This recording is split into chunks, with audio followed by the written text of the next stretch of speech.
Hello दोस्तों, ये आप देख रहे हैं रेगिस्तान की धरती और ये हूँ मैं आशीष चारण। और ये है पीछे हमारी डाणी। सुबह का सूरज उग गया है और हम अभी आ गए हैं नाश्ता करने के लिए बेर के पेड़ पे। हमारे यहाँ पे बेर के पेड़ भर भर के हैं। ये थोड़ा खट्टा मीठा होगा।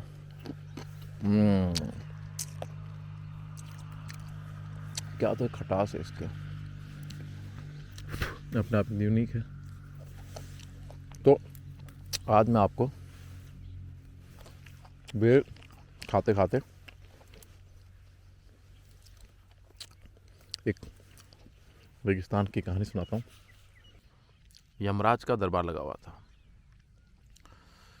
तभी चित्रगुप्त उसमें प्रवेश करते हैं, थोड़े चिंतित से।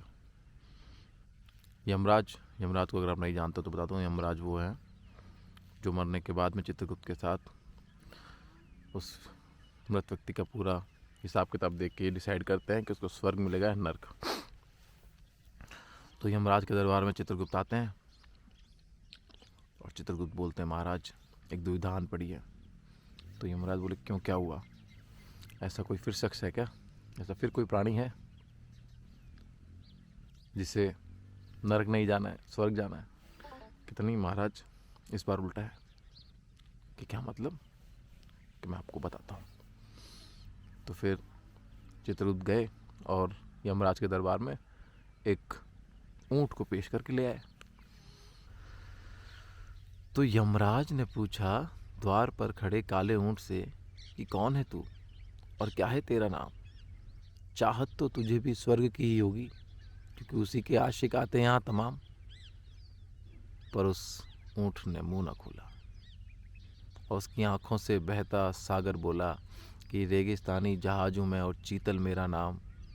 स्वर्ग नहीं, नरक के लायक हूँ मैं, क्योंकि चाहत किसी की नहीं पहुंचा पाया अंजाम। यमराज, आप भी जब एक बार ये वक्त का सितम सुनोगे तब देखना, आप भी मेरे लिए खुद ब खुद नरक ही चुनोगे। तो दूर देश में टीलों की नगरी में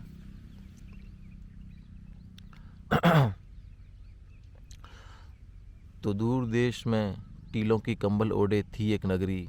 बहती थी उसमें काक नामक नदी, मीठा था जिसका पानी। उसी किनारे काक महल में रहती थी एक रानी। कौन? मूमल रानी। मूमल थी सपना सरीखी, मिर्ची सी तीखी, इमली सी खट्टी, शहद सी मीठी, बच्चों सी मुस्कुराहट, संगमरमर की बनावट, गंध कस्तूरी, स्वाद खजूरी, मृग नैनी नज़र, मखमल सी कमर, शोख अदाएं, जुल्फ काली घटाएं। रंग मूमल का ऐसा सुनहरा कि रेगिस्तान की सोने सी रेतीली मिट्टी भी फीकी पड़ जाए। दिल धड़कना भूल जाए, पलकें अकड़ जाए अगर उस मृग नैनी से किसी के नैन लड़ जाए। रूप मूमल का ऐसा करारा कि आईने में देखे तो आईना चटक जाए। उसकी लचकती चाल देख ले तो मुसाफिर खुद की राह भटक जाए। पर मूमल ने खाई थी कसम कि बनूंगी उसकी जो मेरा दिल जीतेगा। जो पार करके आएगा ये नखलिस्तान, उसी के संग ही मेरा फिर हर दिन बीतेगा। महल मूमल का नखलिस्तान निरा था, भूल भुलैया नकली झरोखों और माया जाल से घिरा था। आए कितने ही राजकुमार अपने रथों पर सवार, देखने मूमल का रूप सिंगार, पर उलझे ऐसे नखलिस्तान में कि न पहुंच पाए कभी मूमल के द्वार। महिंद्रा था एक दिलदार अमरकोट का राजकुमार, चीतल पर सवार निकला था करने शिकार। नखलिस्तान का समझ माया जाल पार करके पहुंच गया एक दिन काक महल के द्वार। महिंद्रा जिसका गठीला बदन, मूछों में तान, रग रग में भरी राजपूती शान, मांसल भुजाएं चौड़ी छाती, देखे झरोखे से उसे मूमल नजरें बचाती। तभी दोनों की नजरें टकराई, घंटों तक किसी ने न पलक झपकाई। नापने चले जो आंखों की गहराई, तो दिखी बस बेबस सी तन्हाई अधूरे प्यार की, एक तरफा इकरार की। झपकती पलकों ने दिल की बातें बताई, कुछ उसने सुनी कुछ उसने सुनाई। एक दूजे के कांधे पर फिर वो रात बिताई, बढ़ती धड़कने दी चीतल को भी सुनाई। दो जिस्म एक जान हुए जा रहे थे, गीत प्रीत का मधुर गुनगुना रहे थे। दिल का सौदा हुआ उस चांदनी रात में, सांसें एक हो गई पहली ही मुलाकात में। और विदा लेने का समय आ गया बातों ही बात में। लौट निकला महिंद्रा अमरकोट के लिए, लेकर विदा मूमल से यह कहकर कि मैं आऊँगा वापस, मेरी राह तकना, अपनी ये पहली मुलाकात याद रखना।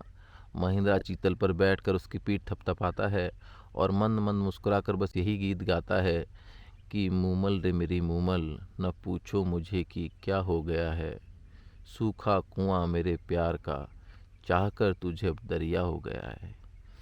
मूमल रे मेरी मूमल, अगली बार तुम्हें संग ले चलेंगे, अमरकोट बेरंग है सारा, यहाँ से तुझ संग तेरे सारे रंग ले चलेंगे।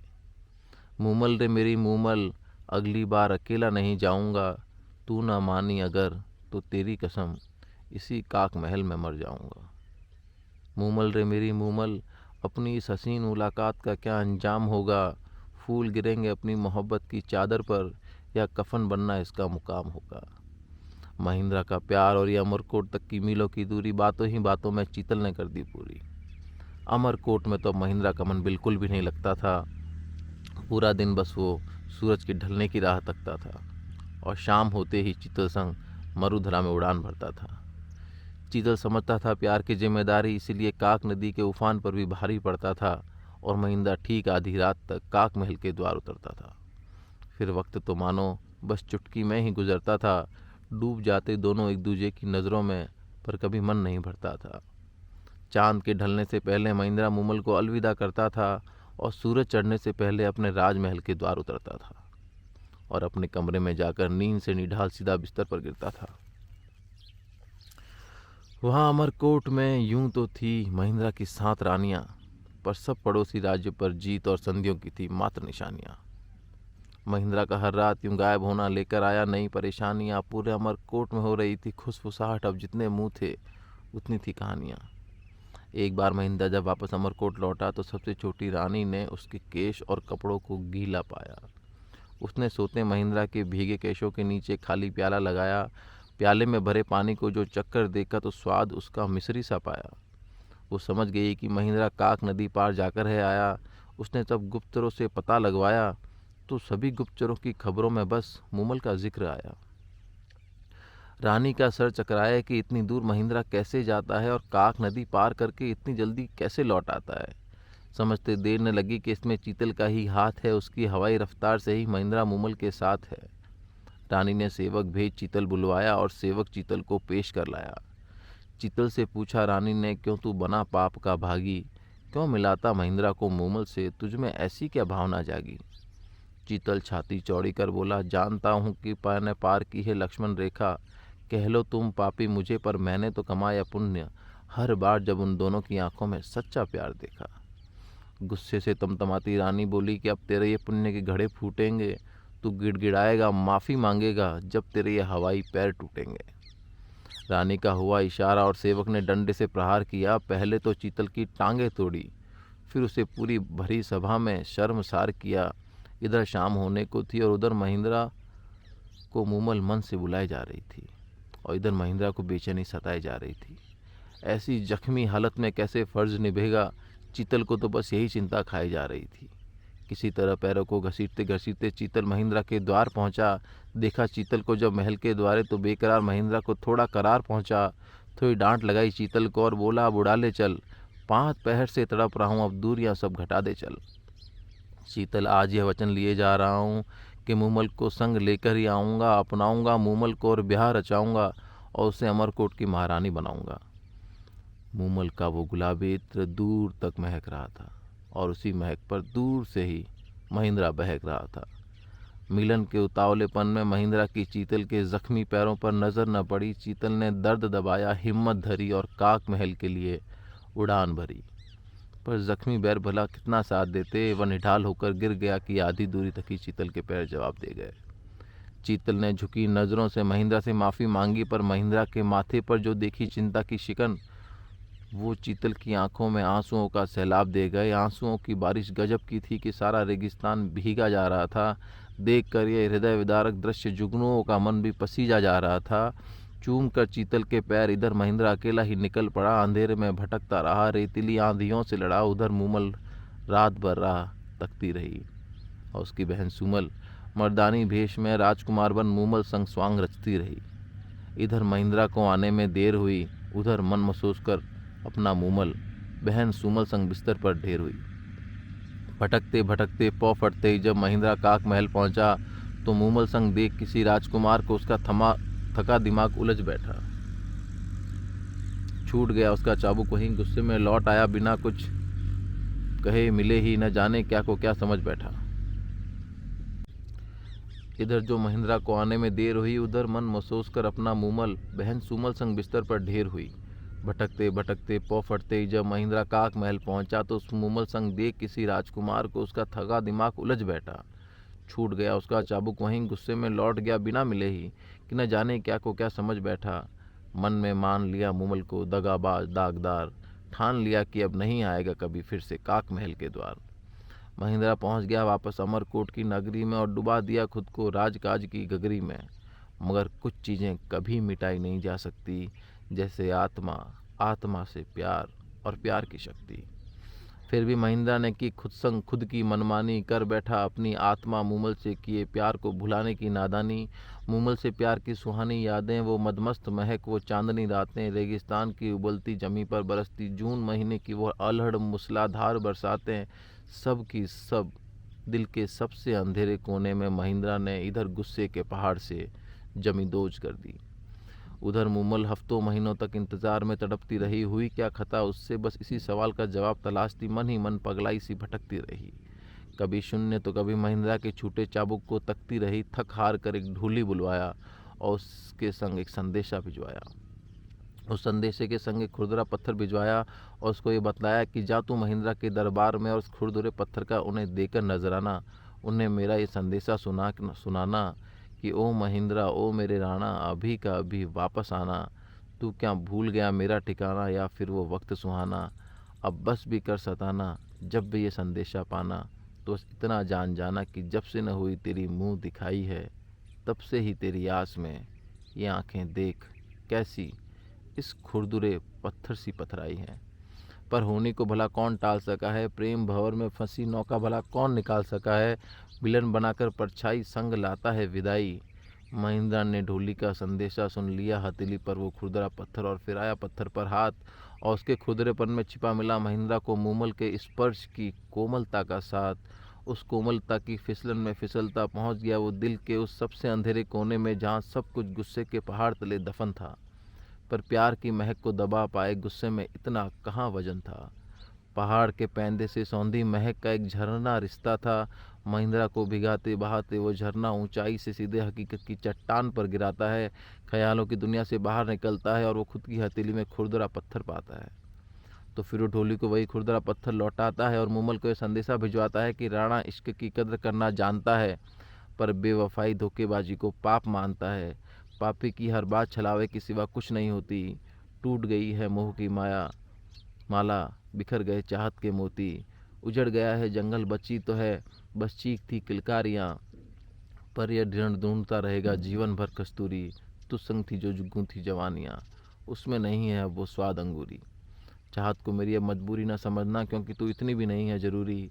तू मूमल को जाकर यह पत्थर पकड़ा कर बता देना कि महिंद्रा का दिल अब ऐसा ही पतराया है, ये जता देना। ढोली वापस लौट मूमल को महिंद्रा का संदेश और वो खुदरा पत्थर लौटाता है।